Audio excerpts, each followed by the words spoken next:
কি হয়েছে? বা ঘুমাচ্ছিল তো। এই তো বাড়ি, এটা আমাদের বাড়ি।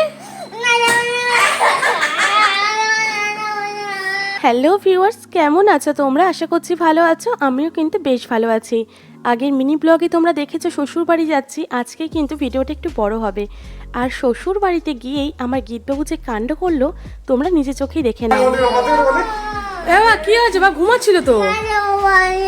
এই তো বাড়ি, এটা আমাদের বাড়ি।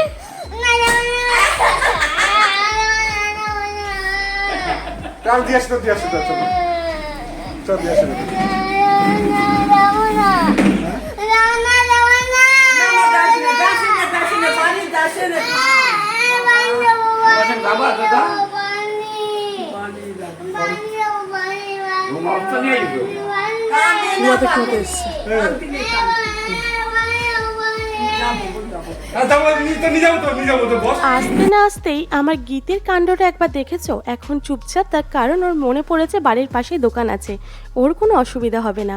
এবার তোমাদেরকে বলি আমার এখানে কেন এত তড়িঘড়ি করে আসার এত তোড়জোড়। কারণ আমার শ্বশুর শাশুড়ি টইটুপলা নিয়ে যাচ্ছে 20 দিনের জন্য ট্যুরে, তাও এই গরমের মধ্যে কাশ্মীরে। আর পুরো সংসারের ভার দিয়েছে আমার কাঁধে, মানে দেখাশোনা, আমাকে জাস্ট চোখ দিয়ে দেখতে হবে, বাকিটা ওনার লোক দিয়েই সেরে রেখে গেছে। এবার সব আমার দায়িত্ব কি হবে সেটা ভগবানই জানে। এই করতে করতে বিকেল বেলাতে চলে এসেছিলো ক্রিম, যেটা দিয়ে ঘি হবে, আর টোটোর মধ্যে থেকে নামানো হচ্ছে ষষ্ঠীর গিফট। আমি কিন্তু অনেকদিন আগে মিনি ব্লগে শেয়ার করেছি ষষ্ঠীর গিফট, তোমাদের কাদের কাদের মনে আছে অবশ্যই কিন্তু কমেন্টে জানিও। আর এখন মানে বিকেল 3টের সময় থেকে শুরু করে দিয়েছে ঘি জ্বালানো। হ্যাঁ, 3টের সময় থেকে শুরু করে রাত 1টা বেজে গেছে, কিন্তু আমি অতক্ষণ টাইম দিতে পারিনি, কারণ আমার গীত ছিল। ওকে সামলাতে সামলাতে আমি তো পুরো নাজেহাল। পুরোটাই আমার হাজব্যান্ড করেছে। আমার কপাল এত ভালো ছিল যে আমরা একটা লোকও পাইনি, মানে ভগবানও সত্যি আমাকেই চোখে দেখে এত সুন্দর কপাল দেওয়ার জন্য। আমার গীতও কিন্তু কম সাহায্য করেনি। সত্যি কথা বলতে আমরা কিন্তু এখানে গেছিলাম মিনিমাম 1 সপ্তাহ থাকার জন্য, কারণ এত গরমের মধ্যে আমার গীতকে নিয়ে আমি কিছুতেই থাকতে পারলাম না, মানে আমার ইচ্ছা থাকলেও থাকতে পারলাম না। কারণ ও প্রথম দিন গিয়ে সেই রাতে একটুও ঘুমোতে পারিনি, মানে এত পরিমাণে গরম। আর আমি এখানে থাকি না, তার একটা কারণ হচ্ছে এখানে সুযোগ সুবিধা একটু কম। যেহেতু আমার গীতের সুযোগ সুবিধা রয়েছে, এখানে গীতের জন্য করা হয়েছে, সেহেতু আমি অন্তত চাই না যে আমার গীত সুযোগ সুবিধা থাকা সত্ত্বেও কষ্ট করুক। তো যাই হোক, ঘি জ্বালাতে জ্বালাতে সন্ধে হয়ে গেছিলো, আমি চলে এসেছিলাম সন্ধে দিতে।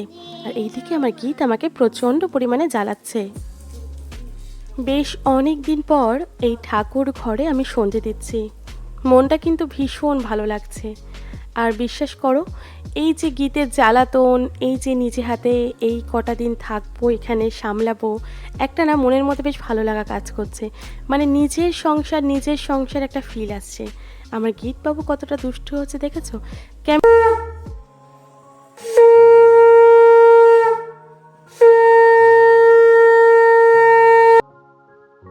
চলো, সন্ধে দেয়া কমপ্লিট।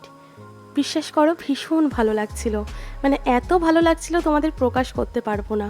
এই সন্ধে দিয়ে তারপরে গীতবাবুকে খাইয়ে ঘুম পাড়িয়ে রান্না বান্না করে আমরা খেয়ে তারপরে আজকের দিনটা আমাদের শেষ হয়েছে। চলো, দেখা হচ্ছে নেক্সট কোনো ভিডিওতে। আজকের মতো